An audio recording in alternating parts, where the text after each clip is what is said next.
bicara tentang bagaimana caranya supaya bisa jadi kerja cerdas, bukan kerja keras saja.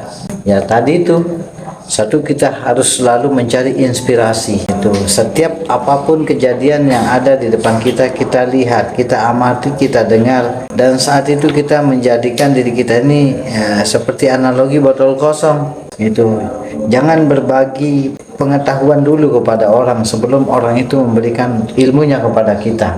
Itu kenapa kita tahap pengamatan dulu. Kita mengamati, kita melihat, kita mendengar, lalu kita mencerna. Itu sebabnya kita perlu ada motivasi. Motivasi itu datang dari motivasi ya. Inspirasi itu datang dari inspirator. Nah setelah itu sekarang kita udah tahu, oh ya kalau begitu saya kan punya skill, saya punya sedikit kebiasaan. Itu bagaimana caranya? Maka kita harus kerja cerdas. Menurut kamu Jis gimana nih Jis? Langkah ke depannya itu apa yang kita harus lakukan nih? Seperti yang Nabi bilang, emang betul. Kalau kita kerja keras doang kan yang ada malah pagel, capek, ngantuk, tidur, dapat gaji segitu doang, sampai sebulan habis. Ada nggak kira-kira amalan-amalan khususnya Pak Kiai ini untuk para anak muda ini, kita generasi muda ini, agar supaya kelimpahan rezeki itu dapat dari Allah secara mudah dan singkat nih? Pasti ada lah.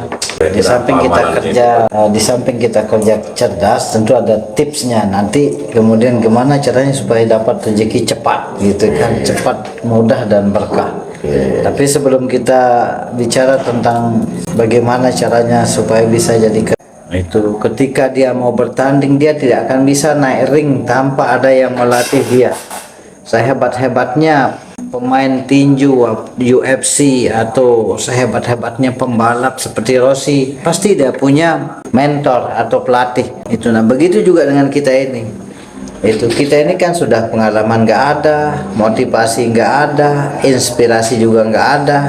Terus mau apa? Nah, tapi kalau kita sudah sadar bahwa saya ini punya sedikit skill, saya berada di mana, kemudian tujuan saya mau kemana, kita harus datang kepada orang-orang yang bisa memotivasi kita, memberikan kita inspirasi dan melatih kita, sehingga kita akan menjadi orang-orang yang bekerja dengan cerdas. Oke, sekarang kita udah bekerja dengan cerdas. Gimana sih supaya kita ini mendapatkan hasil sesuai dengan keinginan kita? Maka kita tidak lepas dari hal spiritual.